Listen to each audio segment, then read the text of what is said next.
Hi friends, my name is Anthony Thomas and I am God's Minister of Development and Finance. I'm here to share with you today my crusade to educate the world in the area of finance. Finance is something that we utilize on a daily basis because that's the way the world is wired. However, 90+% of America was never educated on the matter thereof.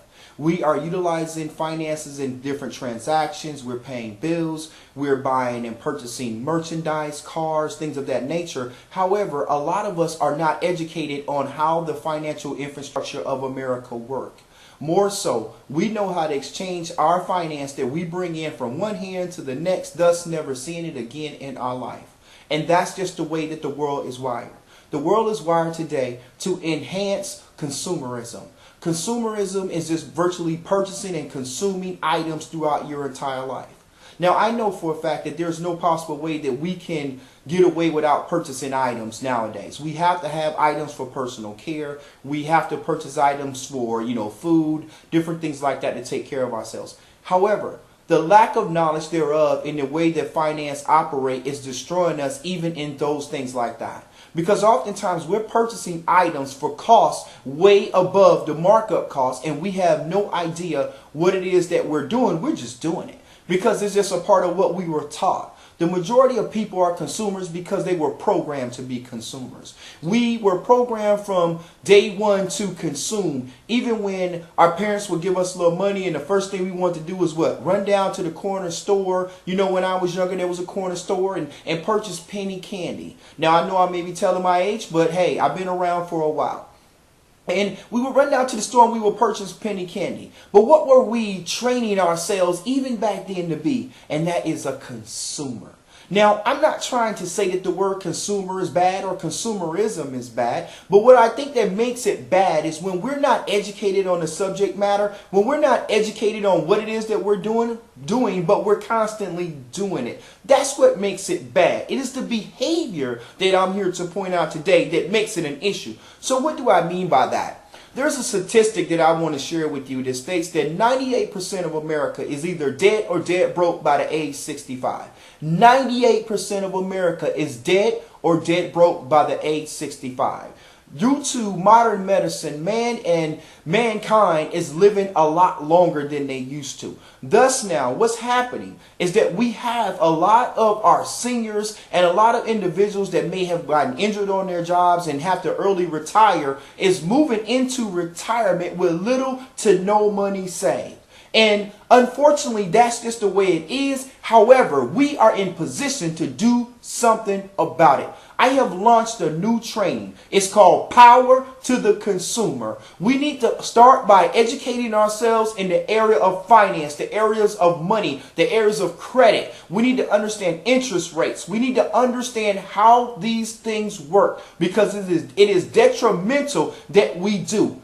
And I want to share with you something. When I was in the military, I joined the Navy back when I was younger, and one of the first concepts they taught us when I came on board the ship was this: learn or burn. And what did they mean by that? Everyone in the Navy was a certified firefighter. Every single body on the ship was a certified firefighter. And the reason why they did that is because we had to be able to work as a team and fight fires when we are out to sea because there was no place to run and there was no place to hide. So the concept that they taught us was learn or burn. And that's what I'm here to tell you today. Learn or burn. I have an upcoming training that will blow your socks off in the areas of finance, in the areas of credit. It's going to go into helping you to understand your financial portfolio. It's going to talk about how you can protect yourself. It's going to talk about how you can accumulate funds for retirement, accumulate funds to create a legacy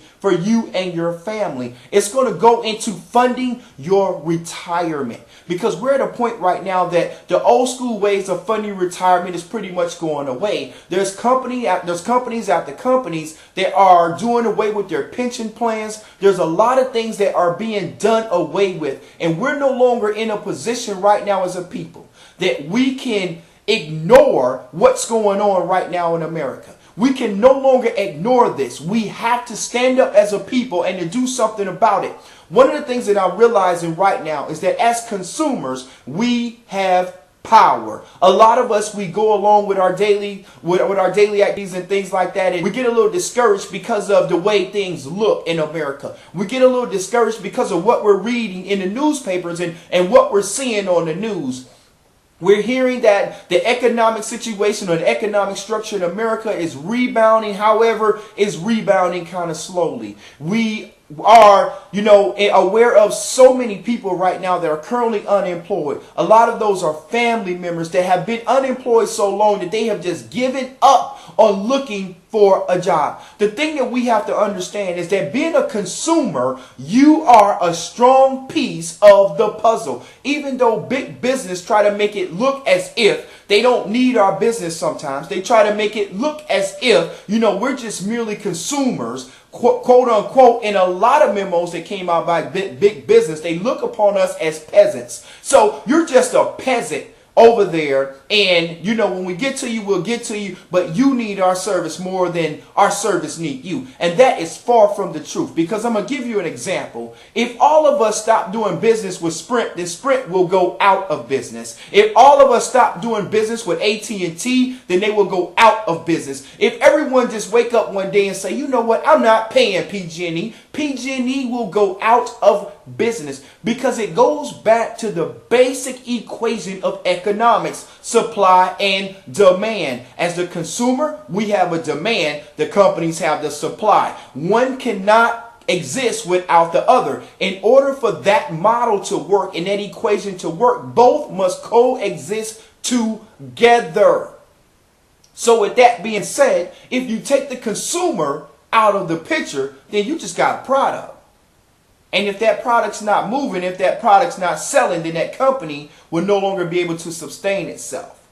I say all that to you to say this: as a consumer, we have power. I'm here to educate all consumers on the power that we have. I'm here to educate you in the areas of finance. I'm here to educate you in the areas of credit, interest rates. I'm here to educate you in developing your financial portfolio, because the reason why I'm bringing consumerism into this is because the majority of us don't have funds to retire on, because we're too busy consuming everything.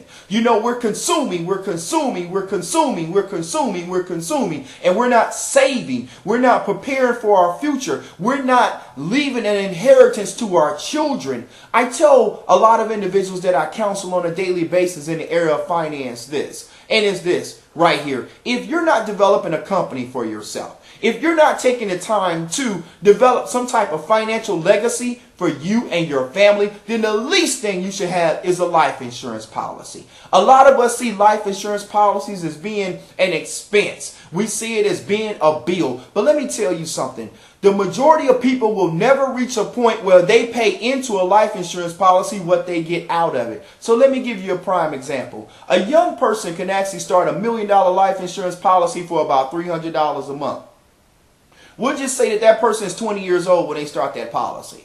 By the time they pass on, maybe 70, 75 years old, they probably have paid like $100,000 into that policy. So they paid $100,000 into the policy, and their family's going to get $1 million. That is 1,000% interest. Now you tell me, where can a person get 1,000% interest on their money? I'm here to tell you folks this, because we have to wake up and understand just where we are in this fight.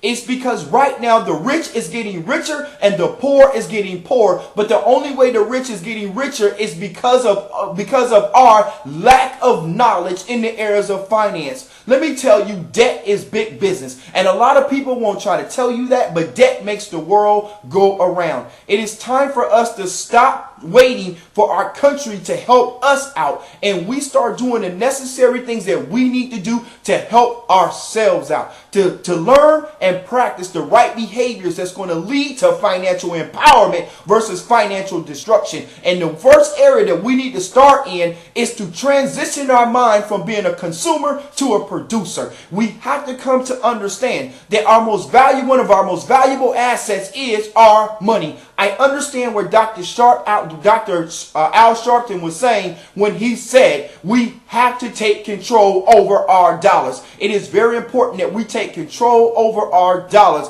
and we have money now reciprocating back around to us. So in essence, instead of paying someone from our hand to the next hand and it consistently go out, we have to have our money going areas that's going to come back around to us and going to financially empower us and financially empower our families. You may not have a clue as to how to do it. Don't worry about it. All you have to do is come to the session.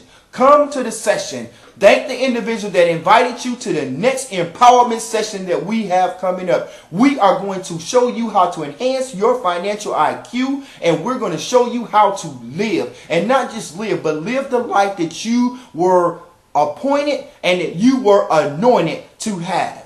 Thank you very much. I look forward to having you in the next session. I am so juiced about this crusade. It is our job to help ourselves in this particular matter. For a great man once said, ask not what your country can do for you, but ask what you can do for your country. I'm going to change it up just a little bit, and I'm going to end with this. Ask not what your family can do for you, but ask what